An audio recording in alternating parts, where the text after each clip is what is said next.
로마서 13장 12절에 보면은 어둠의 행실을 벗어버리고 빛의 갑옷을 입으라 그랬어요. 어둠의 행실을 벗어버리지 않으면 빛의 옷을 입을 수가, 빛된 자녀가 될 수 없다는 거지요. 하나님의 자녀가 될, 어둠의 자식에서 하나님의 자녀가 될 수 없다는 거예요. 예? 새로운 출발을 위해서, 출항을 위해서는 메인 밧줄을 풀지 않으면 불가능합니다. 밧줄을 풀어야만이, 끊어야만이 새로운 출항이 되는 거지요. 믿음의 생활의 출발이 되는 거예요. 아브라함이나 모세 이런 사람들은 결단의 사람입니다. 포기할 줄 알았고 거절할 줄 알았다는 거예요. 믿음의 조상 아브라함은 하나님의 부르심에 75년 동안 터를 잡고 살던 정든 고향 땅, 부모 형제, 모든 사업의 기반을 다 포기하고 떠나야만 했습니다. 하나님의 명령 앞에 포기했습니다. 그러므로 그는 믿음의 조상이 되었던 거예요. 룻기 2장의 내용은 모압을 떠나서 이제 베들레헴으로 돌아온 롯과 나오미의 베들레헴 정착의 과정을 지금 이야기하고 있는 겁니다. 2장 첫 말씀이 보아스라는 사람을 소개하는 것으로 시작이 됩니다. 2장 1절을 볼까요? 나오미의 남편 엘리멜렉의 친족으로 유력한 자가 있으니 그 이름은 보아스라 그랬어요. 이 구절에서 우리는 우리의 기대치와 다르게 일하시는 하나님을 발견하게 됩니다. 우리의 기대치. 예수를 믿으면서 여러분 기대치가 있잖아요. 응? 하나님을 인정하지 않는 모압에서 잘못된 삶을 청산하고 이제 베들레헴으로 돌아와 새로운 삶을 시작하는 룻과 나오미에게, 자, 이 말은 무슨 말이냐면 하나님이 인정되지 않는 불신 세계에서 하나님을 인정하는 믿음의 삶으로 믿음 생활이 시작이 됐다는 겁니다. 에? 자, 이럴 때 기대치를 가지고 있습니다. 하나님은 아무것도 없이 그냥 올라온 이들의 삶 속에 먹을 양식과 거처할 집을 기적적으로 마련해 주지 않으실까 하는 기대치예요. 에? 하지만 하나님이 준비하고 계신 것은 기대와는 전혀 다른 것이었습니다. 일상에 필요한 것들이 아닌 전혀 다른 축복의 통로를 예비하고 계셨으니 그가 바로 보아스라는 사람이었습니다. 사람을 준비시켜 놓았던 거예요. 하나님은 그 무엇이 아닌 사람을 준비해 놓았습니다. 여러분, 문제도 사람에게 있고 답도 사람에게 있습니다. 왜 문제가 생깁니까? 사람 때문에 생기는 거예요. 그 문제가 해결되는 것은 제도에 있거나 그 무엇에 있는 것이 아니라 사람이 바뀌면 됩니다. 사람이 바뀌면. 아베가 문제고 푸틴이 문제예요. 이 사람들이 문제라는 거예요. 답도 사람에게 있는 거예요. 그래서 인사가 만사라는 이야기가 있죠. 그 무엇에 있지 않습니다. 여기서 저는 두 가지 말씀을 드리고자 합니다. 첫째는 하나님의 생각이에요. 오늘 말씀의 제목이 하나님의 생각이지요. 둘째는 만남입니다. 이 만남은 제가 다음 시간에, 다음 주에 이야기를 할 건데, 자, 하나님이 축복의 통로로 예비한 사람 보아스를 오늘 본문에 보시면은 유력자라고 소개를 하고 있습니다. 유력자. 응?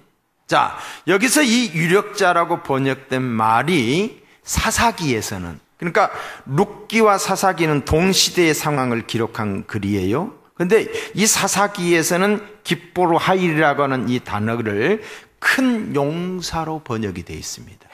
똑같은 단어인데 룻기에서는 유력자, 그리고 사사기에서는 큰 용사로 사사기 6장과 11장에 기록이 되어 있는데 그가 누구냐면 기드온과 입다와 같은 큰 용사예요. 기드온과 입다, 산성과 같은 사람, 이런 사람이. 이들은 어떤 사람이었습니까? 국가의 위기 상황 앞에서 백성들을 보호하고 국가를 구했던 큰 용사들입니다.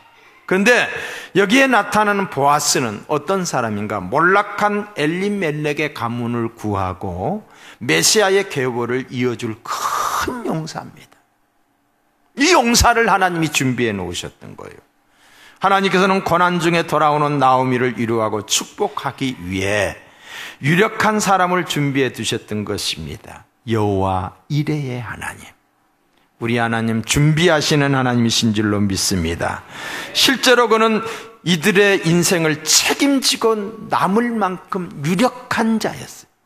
영향력이 있는 사람이었고 실력자였고 또한 부자였던 것입니다. 여러분, 다음 시간에 제가 이야기했지만 여기서 말하는 이 보아스는 어쩌면 예수님을 상징하고 있기도 합니다. 영적으로 영예를 한다라고 한다면은, 저는 이 부분을 묵상하면서 하나님의 생각과 우리의 생각이 다르다는 거예요. 하나님의 생각과 우리의 생각이 다르다. 일상적인 것, 땅의 것들을 기대하는 우리에게 하나님은 본질적인 것, 우리와 차원이 전혀 다른 것을 예비하고 계신다는 것. 순간의 것을 우리는 요구하지만 하나님은 영원을 주시기를 원하고, 땅에 썩어질 것을 원하지만 하나님은 하늘에 신령한 것을 주기를 원하시고, 할렐루야. 우리의 생각과 다르다는 것이에요. 네? 이사야 55장 8절로 9절로 보면 이는 내 생각이 너희 생각과 다르며 내 길은 너희 길과 다름이니라. 여호와의 말씀이니라. 이는 하늘이 땅보다 높음 같이 내 길은 너희의 길보다 높으며 내 생각은 너희의 생각보다 높음이니라. 하나님의 생각은 우리의 생각과 다릅니다. 하나님의 길은 우리의 길과 다릅니다. 믿으시면 아멘. 우리는 오늘 당장 먹을 것과 입을 것을 달라고 하지만 하나님은 그 차원이 아닌 다른 본질적인 것을 주기를 원하지. 본질적인 것. 자, 예수님이 이런 말씀을 하셨습니다. 공중 나는 새를 보면서 봐라. 공중 나는 새가 일을 하더냐. 일을 하더냐. 봐라. 들에 핀 백합화를 보아라. 길쌈하더냐. 씨를 뿌리더냐. 그럼에도 불구하고 하늘에 계신 너희 천부께서 먹이시고 입히시고 돌보지 않더냐. 하물며 너희 일까 보냐. 하물며 너희 일까 보냐.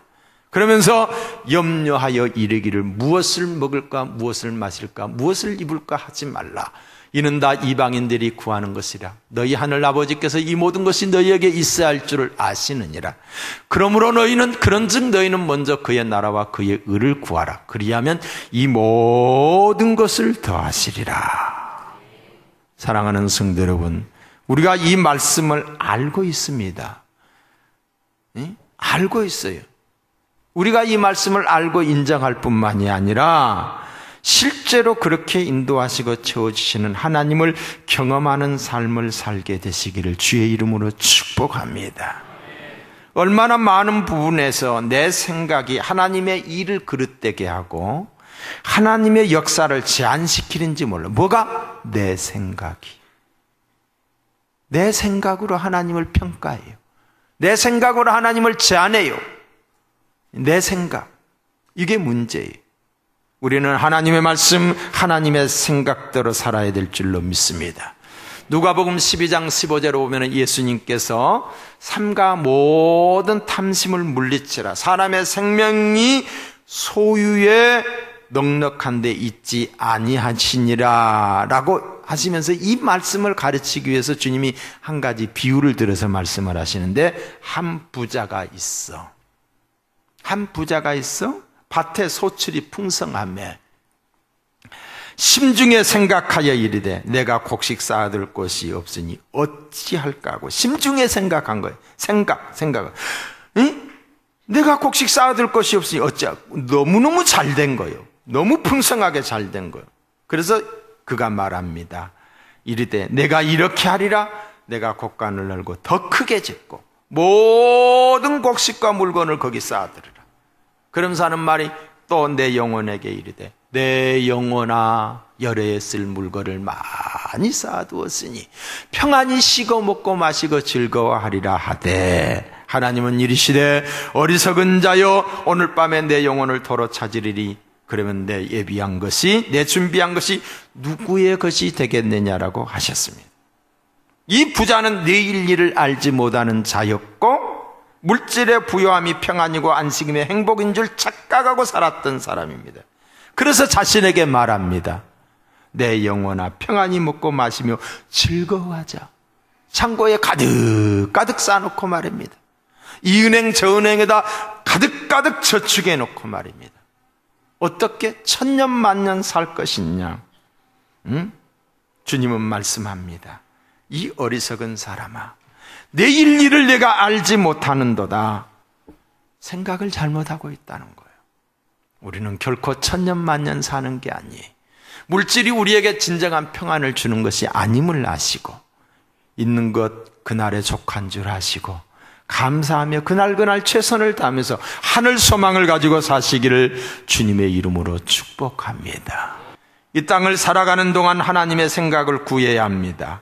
하나님의 생각은 내 생각과 다르며 하나님의 길은 내 길과 다르다는 사실을 인정하며 내 생각과 마음을 주장해 주시고 인도해 달라고, 내 마음과 내 생각을 주장해 주시고 나를 인도해 달라고, 이런 기도가 필요합니다.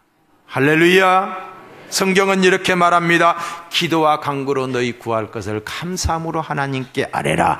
그리하면 모든 지각에 뛰어난 하나님의 평강이 그리스도 예수 안에서 너희 마음과 생각을 지켜주시리라. 하나님의 생각을 인정하고 구하며 살아갈 때 승리와 복된 삶이 보장되는 줄로 믿습니다. 룻기 2장을 묵상하는 가운데 우리의 생각과 차원이 다른 또 다른 하나님의 생각을 발견하게 됩니다. 우리의 생각과 우리의 기대치와 또 다른 하나님의 생각. 자, 하나님은 우리가 겸손히 낮은 곳으로 내려가기를 원하십니다. 겸손한 자가 되기를 원합니다. 나오미는 모압을 떠나 베들레헴으로 돌아왔지요? 이게 보통 결단이 아니라고 그랬지요? 큰 결단입니다. 그러면서 돌아오면서 그가 말하는 것도 이쁘게 해요. 뭐라고 말합니까? 엘사다이, 엘사다이. 이 말이 무슨 말이겠죠? 전능하신 하나님. 아름다운 고백을 하는 나오미와 룻에게 전능하신 하나님이 평탄한 길로 인도하지 않으셨어요. 뭔가를 준비해 놓지 않으셨어요. 그들은 여전히 생계가 막막한 상황이었습니다. 어떻게 살아야 할지 전혀 알 수 없는 그런 상황, 앞이 캄캄한 상황이었어요. 전능하신 하나님이 그냥 뻥 해주면 얼마나 좋아요. 그런 상황에서 하나님은 오히려 그들을 밑바닥으로 이끌어 가십니다. 그들이 어디까지 내려가야 했는가? 그들은 이삭을 줍는 자리까지 내려가야 했습니다. 이삭 줍는 자리. 자, 이삭을 줍는 일은 당시 사회의 가장 밑바닥 인생을 상징합니다. 가장 밑바닥 인생.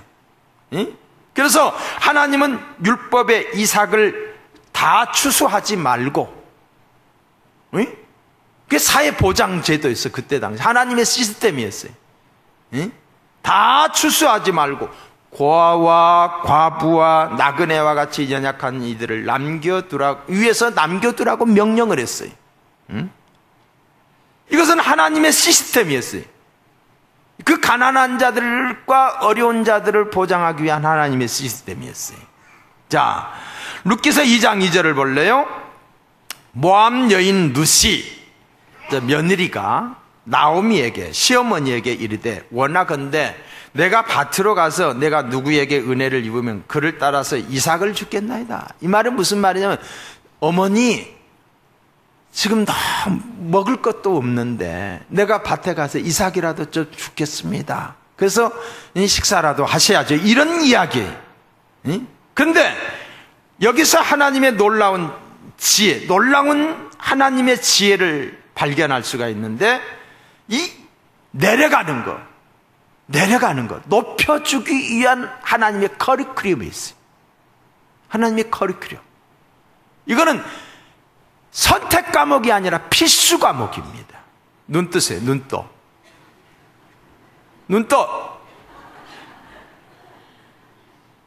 선택 과목이 아니라 필수 과목이었어요. 하나님이 쓰셨던 모든 사람들은 하나님이 낮추셨다가 그들을 쓰셨던 것을 보게 됩니다. 룻이 겸손하게 밑바닥까지 내려가는 일을 마다하지 않고 이삭 줍는 자리에까지 내려갔더니 그곳에서 누구를 만납니까? 보아스를 만난 거예요. 그곳에서 보아스를 준비해 놓았던 거예요. 자기 인생을 확실하게 변화시켜줄 유력자 보아스를 만났습니다. 이삭 줍는 천하고 낮은 자리에 있던 룻은 장차 다윗 왕의 계보를 잇게 되고, 이 계보를 통해서 예수 그리스도가 태어나게 되면, 다시 말해서 다윗 왕의 할머니가 된다 이 말이에요. 이것이 어디에서부터? 그가 낮아졌을 때, 이토록 놀라운 영광을 누리게 될 시작점이 가장 낮은 자리, 천한 자리에 내려갔을 때 거기서 저촉점이 된 거예요. 시작점이 되고 출발점이 된 거라는 거지요. 만약 룻이 나 그런 일을 못해, 나 굶어 죽으면 죽었지, 나 그런 일 못해, 나보고 이삭 주시라고 하지 마세요라고 했다면 룻에게는 그 이후에 누리게 될 영광은 없었을 것입니다. 저는 룻의 모습을 보면서 우리 주님의 말씀이 떠올라, 주님의 모습이 떠오른 거예요. 여러분 빌립보서 2장 5절에 보면은 이런 말씀이 있습니다. 너희 안에 이 마음을 품으라. 곧 그리스도 예수의 마음이니 그는 근본 하나님의 본체시나 하나님과 동등됨을 취할 것으로 여기지 아니하시고 오히려 자기를 비워 종의 형체를 가져 사람들과 같이 되었고 사람의 모양으로 나타나사 자기를 낮추시고 죽기까지 복종하셨으니 곧 십자가의 죽음이라. 자기를 낮추셨어요. 하나님이 인간의 몸을 입으셨고 종이 되셨어요. 급기야는 십자가에 죽기까지 자기를 낮추셨어요. 예수님은 자신을 비워 종의 형체를 가지사 십자가에 죽으셨습니다. 룻이 이삭을 줍는 것에 비하면 비교가 될 수 없는 일이죠. 하나님이 그분을 어떻게 하셨습니까? 이러므로 하나님이 그를 지극히 높여 모든 이름 위에 뛰어난 이름을 주사 하늘에 있는 자들과 땅에 있는 자들과 땅 아래에 있는 자들로 모든 무릎을 예수의 이름에 꿇게 하시고, 하나님은 예수님을 지극히 높여 온 천하 만물이 그분의 이름 앞에 무릎을 꿇게 하셨다는 거예요. 이것이 영적인 원리입니다. 이것이 기독교의 진리입니다. 기독교의 진리는 역설입니다. 죽으면 산다. 주면 더해진다. 낮아지면 높아진다. 죽으면 죽는 거지요. 죽으면 산다. 여러분, 이순신 장군이 우리 속에 살아있습니까? 죽어있습니까? 우리 속에 살아있어요. 응? 지금부터 약 1500년, 지금부터 500년 전의 사람이 우리 속에 지금도 살아있어요. 그 사람이 말 중에 그런 말이 있죠. 죽으려고 하면 살고 살려고 하면 죽는다. 우리는 알면서도 여전히 낮아지기를 거부하고 발꿈치를 들고서라도 스스로 높아지려고 얼마나 안간힘을 쓰냐. 그러다 발목까지 부러지는 거예요. 구렁텅이에 빠기도 하고요. 우리는 이 부분을 훈련해야 합니다. 낮아지는 훈련입니다. 빌립보서 2장 3절로 4절의 말씀에 보면은 아무 일에든지 다툼이나 허영으로 하지 말고 오직 겸손한 마음으로 각각 자기보다 남을 낮게 여기고 각각 자기 일을 돌볼 뿐더러 또한 각각 다른 사람의 일을 돌보아 나의 기쁨을 충만하게 하라. 훈련이에요, 훈련. 우리의 생각으로 높은 데 가면은 대접받을 것 같고 인정받을 것 같고 존경받을 것 같지만은 성경의 원리는 그렇지 않습니다. 낮아지면은 높아주신다.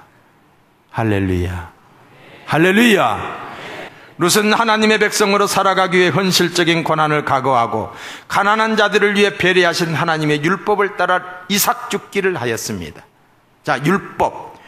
레위기서 19장 9절로 10절을 보시면은 하나님의 율법이 저기 기록이 되어 있습니다. 너의 땅에 곡물을 베을 때 너는 밥 모퉁이까지 다 거두지 마. 밥 모퉁이를 남겨놓으라는 거예요. 이게 하나님의 배려예요. 너희 땅에 떨어진 이삭도 줍지 말며, 떨어진 이삭 그거 줍지 말라는 거예요. 응? 너희 포도원의 열매를 다 따지 말며 너희 포도원에 떨어진 열매도 다 줍지 말고 가난한 사람과 타국인을 위하여 벌어들라. 나는 너희 하나님 여호와니라. 이것은 가난한 사람과 타국인들과 심지어는 야생동물을 먹게 하기 위해서 하신 하나님 나라의 시스템, 복지 시스템이. 응? 룻과 나오미는 요즘으로 치면은 끼니 해결이 안 되는 가장 낮은 계층의 사람, 빈민층, 극빈층, 차상위 계층이 도움을 받지 않으면 안 되는 그런 룻이 끼니를 해결하기 위해 했던 일이 추수하는 남의 밭에 가서 이삭을 줍는 거였어요. 이삭을. 세상의 법칙에 의하면 내 것은 내 것이지요. 그렇죠? 다른 사람이 내 것을 가져가서는 안 됩니다. 심지어 세상의 법칙은 어때요? 다른 사람 것까지 내 것으로 만드는. 그래서 빈익빈 부익부가 형성이 되는. 가난한 사람은 계속 가는. 왜? 계속 착취하고 계속 빼앗고 있음에도 채워놓으려고 하니까. 그런데 하나님의 나라의 법칙은 그런 것이 아닙니다. 하나님이 나의 하나님이 되고 내 인생의 아버지가 되신다면 우리가 따라야 할 법칙은 세상과 다르다는 것. 하나님은 가난한 자, 연약한 이유, 불쌍한 거류민을 위해 내 것을 주라고 말합니다. 이것이 하나님 나라의 시스템이고 우리가 실천해야 될, 우리가 이 가르침대로 살아야 될, 우리가 해야 될 일인 줄로 믿습니다. 하나님이 원하셨던 시스템을 누가 실제로 하고 있었느냐? 보아스가 하고 있었어요. 보아스가. 다 그랬겠어요? 하나님의 말씀을 무시하고 이 밭은 들어오면 안 돼, 남기지 마, 다 추수해, 이런 사람들이 있었을 거라는. 그런데 보아스는 그렇지 않았다는 거지요. 룻기는 사사기를 배경으로 하고 있습니다. 사사시대의 특징이 뭐라고 그랬어요? 자기 소견에 옳은 대로 행하던 시대였어요. 그렇기 때문에 사람들은 몰인정했고 무자비했고 자기 욕망을 따라 살아가고 있어요. 그런 사회 속에서도 보아스는 하나님 나라의 시스템, 이삭 줍기 실천, 이삭 줍는 데 그는 허용을 했던 거예요. 오픈을 했던 거예요. 우리 역시 보아스처럼 하나님 나라의 시스템인 이삭 줍기를 실천하는 저와 여러분이 되어야 될 줄로 믿습니다. 성경은 이렇게 말합니다. 구제를 좋아하는 자는 풍족하여질 것이요, 남을 윤택하게 하는 자는 자기도 윤택하여지리라. 자, 다시 한번 다 같이 읽습니다. 시작. 구제를 좋아하는 자는 풍족하여질 것이요, 남을 윤택하게 하는 자는 자기도 윤택하여지리라. 믿으시면 아멘. 믿으시면 아멘. 이렇게 살기를 원하시면 아멘. 우리가 어떻게 해야 될까요? 우리는 돈 벌어서 나만 잘 먹고 잘 입고 잘 사는 것이 아니라 돈 많이 벌어서 남 주자. 할렐루야. 성공해서 남 주자. 거룩한 부자가 돼서 성빈들을 돕자. 할렐루야. 성공해서 남을 위해서 살아야지. 응? 남을 섬기고 베풀기 위함이에요. 이것이 이삭 줍기의 정신이에요. 응? 우리에게 연약한 이유를 돕는 보아스와 같은 정신이 우리에게 필요한 줄로 믿습니다. 나의 적은 헌금이 저 어려운 사람들에게 쓰임받을 수 있어요. 지금 쓰임받지 못하 앞으로는 쓰임받지 못합니다. 지금 어려울 때 쓰임받는 저와 여러분이 돼야 돼요. 할렐루야. 할렐루야. 사랑하는 성도 여러분, 하나님이 우리와는 다른 생각을 가지고 계신다는 것을 늘 기억해야 됩니다. 그래야 내 생각대로 되지 않아도 하나님의 말씀을 생각하며 낭망하지 않는 줄로 믿습니다. 하나님의 생각은 언제나 위대하시고 하나님의 생각은 영생과 평안입니다. 하나님의 생각은 우리가 낮은 곳으로 가기를 원하십니다. 높은 곳, 화려한 곳이 아니라 이삭 줍는 것까지 가장 미천한 자리까지 내려가기를, 겸손한 자가 되기를 합니다. 그리고 낮아진 자리에서 원망하고 불평하는 것이 아니라 내게 주어진 일에, 작은 일에 최선을 다하여 축복받는 주인공, 하나님의 영광을 위하여 쓰임받는 저와 여러분이 되시기를 주님의 이름으로 축복합니다. 기도하시겠습니다.